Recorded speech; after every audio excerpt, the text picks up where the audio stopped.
Welcome to Doc Talks. We're your hosts, Jesse. Buddy, you missed the actual intro. We want to get the intro, you goofy. Silly boy. Silly, goofy individual. Silly. From 1955 to 1975, the United States was locked in an intense conflict in Vietnam, fought in water, fields, air, and underground. Out of a necessity to remove the Viet Cong from their intricate tunnel systems, the United States appointed a special division of combat engineers to sweep the tunnels. These men were called the Tunnel Rats. Welcome to Doc Talks. We are your hosts, Jesse, Kyler, and Sam. On today's episode, we are discussing an excerpt from Tom Mangold's book, The Tunnels of Chu Chi. The U.S. Tunnel Rats had the single most dangerous job in the Vietnam War. Although their name implies they only worked in the tunnels, they worked as explosive clearing troops and were formerly known as combat engineers. The Tunnel Rats were often sent in front of the troops to search for landmines and tunnels to be cleared. They had an average life expectancy of 7 seconds. They often worked in open view of Viet Cong soldiers and were at constant risk of stepping on landmines, being shot by guerrilla forces, or falling into tunnel and spike traps laid by opposing forces. Tom Mangold was a BBC broadcaster and had an interview with a Vietnam vet where they discussed the conditions of the Viet Cong tunnels. He reads as follows. I could smell the Viet Cong. Really, I could smell Charlie. It wasn't just his body sweat or the urine. There were times when I could hear the breathing, real quiet. You could hear a person breathe, and I'd know he was in there, and I didn't go any further. I just said to myself, in this dark corner of a tunnel is where the animal belongs, a rodent belongs. I'm becoming like a rodent, but still, I don't belong. Yes, I could smell Charlie, and he knew me. The type of cologne I used, the aftershave. That's when we stopped using it altogether. But there was more than that. There was the scent that told you there was somebody in the tunnels. We became so tuned up after a while that when the other person would flick an eyelid up or down, you really knew he was there, in the corner, not even hiding anymore. Just sitting and waiting. They were the ones you never killed. You just backed out and told them up above the tunnel was cold. So obviously, after listening to this quote, there have been a couple other questions, like in context of the Vietnam War, that have sort of come up between us as your document reviewers. Right. The first one that really sticks out to me, he's talking about how being in these tunnels makes him feel more like an animal. So to me, that was sort of like a dehumanizing of soldiers in the war. Oh, absolutely. Really interested on just more going in depth on how war turns these soldiers into sort of war machines. Right. So kind of just taking away those basic innate social or those ways that people think normally in society, and just bringing people back down to their basic innate survival instincts. Yeah. Right. Yeah, which obviously you're put in a life and death situation. You're going to fight for your life as hard as you can. Right. But I feel beyond that, just being in this war, right? You look at so many Vietnam War vets, and they are just shells of men at this point. They've experienced such horrors. They've become lesser people. Right, and I think that's what's so terrible about war is just it destroys people. Doing that to your fellow humans, the people that are the same species as you, just it's terrible. Yeah, well, and in modern days, we start to detach from that a little bit, I feel like. You go into drone warfare. Half the time, there isn't even a person there. They give the drone an objective, and it does it by itself without any human intervention. And then you got games like Call of Duty or Halo that sort of glorify war and detach a person from that. Right. So it's less vile in today's societal viewpoint, but going back into the 1970s where the only thing that you have as an experience of war is you're watching these nightly broadcasts of the Vietnam War. You're seeing people getting blown up, maimed, murdered regularly over a live broadcast. And it just, I feel it sort of put the whole nation on hold. It kind of created this stillness. Don't talk about the war. Don't address it. Right. It's not real because we refuse to believe it, Right, and I think that's terrible for the in it, like you said, it's dehumanizing people. In addition to what they experienced, in the war when they come back, and people treat them like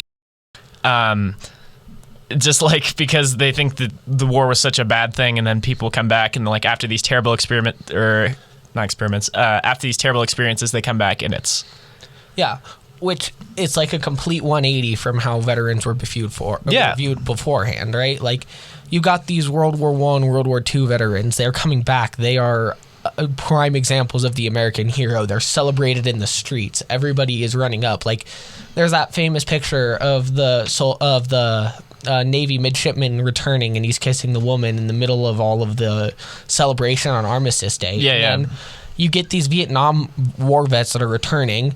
They've experienced more torment. They've been disfigured. They've been mutilated by war. And they're coming back, and instead of being received as a hero for doing what the government told them, they're treated like monsters by society because they contributed to the atrocities that everybody's seeing on TV. So as we're talking about these like sort of physical and emotional effects of the war, we actually started going into a little more. And we have a little bit of a special treat for you today. We have an audio diary from a man that served as a combat engineer in the Vietnam tunnels. And this diary entry will be read to you by Jesse. Date, April 7th, 1965. Each day we've been reaching further and further into the tunnels. To date, we've mapped close to 80 miles of tunnels and told there are still more. The tunnels themselves are astounding networks with way more than we ever thought. I've seen and heard accounts of kitchens, med bays, weapon storehouses, graveyards, and traps. Loads and loads of traps. I'd be impressed with the ingenuity of these guys if we weren't at war. Reports of Coca-Cola cans and recycled metal being used as bombs have been circling, which is honestly just nuts. As a combat engineer, I've only been in the tunnels twice for minutes at a time, and I hope to God it stays that way. I've never felt a similar experience to those tunnels. The heat and stench felt alive and angry. I felt like I was being watched, and I've never had such spikes of adrenaline before. Hopefully the war ends soon, though. We've just received reports about something called Operation Rolling Thunder. I don't know much about it, except for the fact that we need to stay out of the bombers' way. Whatever it is, I'm hoping it ends the war quickly. Outside of the tunnels, the guys and I have started to play poker. We've just used whatever we can find, but honestly, it's just nice to have something to pass the time. And to Maria, I miss you. I think we could go back into the dehumanizing part of it. Like these veterans going into these tunnel rats, like it mentions in the document, and knowing there's a person in there, and having your instincts kind of just like flick on, like, oh, I should not be in here. This is dangerous. Yeah. Well, and like he says up here, it's like he would just, you wouldn't kill them if you knew you were there. You would just back out. And like, right. It's that self-preservation kind of mindset. Well, and to some extent, I feel like they're in a similar situation to the Viet Cong. They understand that this is not only going to be terrifying for them as the tunnel rats, but it's got to be terrifying for these Viet Cong soldiers that are just getting sent out to fight against. Right, so having empathy against the enemy. So I feel like that's some redeeming aspect of the effects of war. But then what about those people that just go in there and start mindlessly shooting at whatever moves in the darkness? Is it a desire to be better, or is it like they just, at that point, it's not conscious action? They're just doing it out of pure instinct. Right, just like that, back to that war machine mentality. Yeah, exactly. Which has been a problem in the United States since our inception. We were created out of war, and pretty much since the time of the revolution, we have been locked in some form of conflict, whether abroad or on our own shores. And so... Right, but I think with the Vietnam War, I think that's what people kind of forgot, that like we're a very militaristic nation, and I feel like people absolutely don't know what they're getting into, almost. Well, and it's almost like, all right, as an American, is that you're going to be involved in a war at some point in your life, whether it's directly or indirectly. Somebody that you know is going into active combat. Well, I feel like what I mean by not knowing what you're getting into is just like the technological advancements, like landmines and napalm and all these new weapons, and like realizing, oh, this is really bad because this isn't the same as how it was, not what they told us. Yeah, absolutely. And like in general, I feel the public doesn't really view these wars as something that all of these soldiers are forced to do. Often people that join the military do it because they see it as like maybe their only means of a career path out of high school. There are the select few that go into it because that is something that they have a passion for. Right. But especially in the time of Vietnam, there was a draft order. Anybody 17 or older that was a able-bodied man had to go to war. And like the saddest part about that, you're sending all of these able-bodied men that had so much life left to live. Many of them are dying or coming back so brutalized that they can't walk anymore. Like, there's another quote that I was reading about as we were doing research on this. It talks about the main type of mine that was used by the Viet Cong and the Northern Vietnamese were referred to as jumping jacks. They're M16 landmines. Oh, I think I've heard about those, yeah. So when a person steps on it and triggers it, it releases all of the explosive capsules inside, and they go up to about waist height before they explode. Ooh. Anybody that gets hit by that is immediately paralyzed from waist down. They lose the use of their legs. Yeah, that definitely that technological advancement was not something that was expected. Yeah, exactly.